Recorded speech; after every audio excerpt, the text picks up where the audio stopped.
Hi! Kinnimangalam கேள்விப்பட்டிருக்கீங்களா? செக்கானூர்னி பக்கத்தில் இருக்க இந்த கோவில் பற்றி தாங்க இன்றைக்கி நான் சொல்ல வந்திருக்கேன். நான் இந்த கோவில் வந்துட்டு அம்மாயி போகணும்னு ரொம்ப நாளாக சொல்லிகிட்டே இருந்தாங்க. எங்களை கூட்டிகிட்டு போகிறதா சொன்னாங்க. அதாவது அம்மாவும் என்னையும் வந்துட்டு, ஏன்னா அவங்க ஆல்ரெடி அந்த கோவிலுக்கு ஒரு 3 தடவை போயிட்டு வந்துட்டாங்க. ஸோ போனதுக்கப்புறம் வந்துட்டு எங்களையும் வாங்கயா அவங்கள கூட்டிகிட்டு போகிறேன்னு சொல்லிகிட்டே இருந்தாங்க. சரி நம்மளும் இப்போ போவோம் அப்போ போவோம்னு சொல்லிட்டு இதை தட்டி கழிச்சிட்டே இருந்தோமே, இப்போயாச்சும் போயிட்டு வந்துடலான்னு சொல்லிட்டு அவங்க கூட சேர்ந்து கிளம்பியாச்சு. இந்த கோவிலோட ஸ்பெஷல் அப்படின்னா 81 சித்தர்கள் வந்துட்டு இங்கே அடங்கியிருக்காங்கன்னு சொல்லியிருந்தாங்க. சரின்னு சொல்லிட்டு எங்கடா நான் கூட சுற்றி எல்லாருமே சித்தராக இருப்பாங்கன்னு பார்த்தா, மேலே அந்த சித்தர் இதில் வந்துட்டு சிவன் நடுவில் இருக்கார். ஸோ நடுவில் அவர் இருக்கிறத சுற்றி வந்துட்டு ஒவ்வொரு சித்தராக வந்துட்டு குட்டி குட்டியாக இருக்குங்க. ஸோ அதை தான் வந்து 81 சித்தர்னு சொல்கிறாங்க. இன்னொரு அதிசயம் அப்படின்னா, இங்கே ஒரு ஸ்னேக் வந்துட்டு இருக்கும். அந்த பாம்பு எப்படின்னா 4 பக்கமும் தலை வச்சு படுத்துருக்குங்க. அதை பார்க்குறப்ப எங்களுக்கே ரொம்ப ஷாக்கிங்காக இருந்துச்சு. ஏன்னா நம்ம நிறையா கோவில் போயிருக்கோம். அந்த கோவிலில் பூராமே வந்து பாம்பு நிண்டமாணிக்க தான் இருக்கும். படுத்த மாணிக்க எந்த கோவில்லையுமே நான் பார்த்ததும் கிடையாது. ஸோ எல்லாருமே வந்துட்டு நின்ற மாதிரி தான் கோவிலில் வச்சுருப்பாங்க. பட் இந்த கோவிலில் என்ன அதிசயமோ தெரிலங்க, இந்த மாதிரி இருந்துச்சு. அதுவும் 4 பக்கமும் தலை வச்சு ரெட்டையாக பிறண்டு இருக்கும். ஸோ அது பார்க்கவே ஒரு மாதிரி வித்தியாசமாக இருந்துச்சு.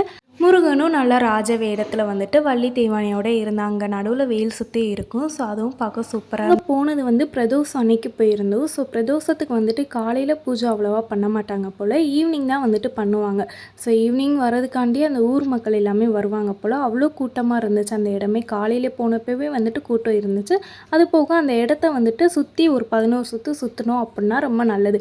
அந்த 11 சுற்றே நம்மளால் சுற்ற முடியாத அளவுக்கு கால் அவ்வளோ வலிச்சிச்சு எனக்கு. என்னடா அப்படின்னு சொல்லி பார்த்தா ஹோல் கோவிலே வந்துட்டு சுற்றுறப்ப வந்துட்டு அது கொஞ்சம் ரிஸ்க்காக தான் இருந்துச்சு.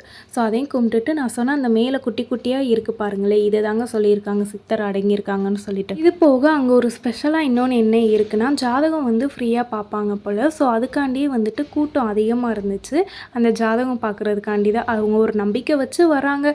நாங்களுமே ஒரு நம்பிக்கை வச்சு இந்த கோவில் போயிருந்தோம். போனால் நினச்ச காரியம் நடக்குன்னு சொல்லியிருந்தாங்க. சரி நடக்குதான்னு பார்ப்போமே அப்படின்னு சொல்லிட்டு ஒரு 3 வாரம் விடாமல் போனால் நல்லதுன்னு சொல்லியிருந்தாங்க. எங்கள் அம்மா ஆல்ரெடி போயிட்டு வந்துட்டாங்க. அம்மா தான் வந்துட்டு இனிமேல் போகணும். ஸோ போயிட்டு வரலாம் அப்படின்னு சொல்லிட்டு தாங்க நேற்று நாங்கள் முத நாள் போயிட்டு வந்தோம். இங்கே பஸ்ஸு வசதி ஆட்டோ வசதி அந்த மாதிரிலாம் ஏதாவது இருக்குமான்னு சொல்லிலாம் நீங்கள் யோசிக்கவே வேணாம். டேரெக்ட் பஸ் வந்துட்டு இருக்குது. ஸோ பெரியார் போய் நீங்கள் கிண்ணிமங்கலம்னு சொல்லிட்டு ஏறிக்கலாம். பெரியாரில் இருந்து ஏறலாம். இல்லை அப்படின்னா நீங்கள் செக்கானூர்னி போகணும் அப்படின்னா ஆரப்பாளையம் போய் ஏறிடலாங்க. ஸோ அங்கே போயிட்டு செக்கானூர்னி போயிட்டு அங்கேருந்து கிண்ணிமங்கலத்துக்கு ஆட்டோ அந்த மாதிரிலாம் வந்துட்டு வரும். ஸோ ஊருக்குள்ளே போகிறதுக்கு அங்கே போய் நல்லா சாமி கும்பிட்டு வரலாங்க. பக்கத்துலேயே ஹோட்டலும் இருக்குது. ரொம்பவே அழகான கிராமத்தில் அமைஞ்சிருக்க கோவில் தாங்க இது. வீடியோ பிடிச்சிருந்தா மறக்காமல் லைக் பண்ணிட்டு சப்ஸ்கிரைப் பண்ணிக்கோங்க. பாய்.